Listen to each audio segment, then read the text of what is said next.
જામનગરમાં ધારાસભ્ય રીવાબા જાડેજાએ તેમના જન્મદિવસની સમાજ સેવાથી અનોખી ઉજવણી. વાત કરીએ તો પ્રખ્યાત ક્રિકેટર રવિન્દ્રસિંહ જાડેજાના ધર્મપત્ની અને 78 જામનગરના ધારાસભ્ય રીવાબા જાડેજા, જેઓ તેમના અનેક સેવાકીય કાર્ય માટે જાણીતા છે, જેના થકી જામનગર 78ની પ્રજાએ તેમને જનતાના પ્રતિનિધિ તરીકે ચૂંટ્યા છે.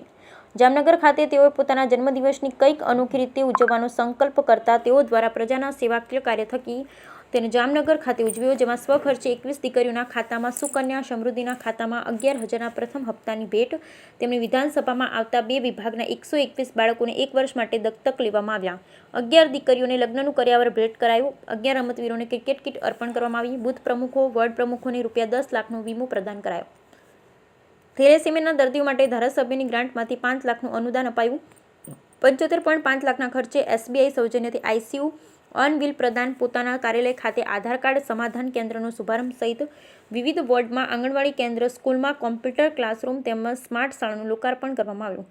આ પ્રસંગે વિવિધ મહાનુભાવો, સંતો, અધિકારીઓ, વોર્ડ પ્રમુખો, બૂથ પ્રમુખો, ભાજપના અગ્રણી પદાધિકારીઓ, કાર્યકરો ઉપસ્થિત રહ્યા અને તેઓને જન્મદિવસની શુભેચ્છા પાઠવી હતી.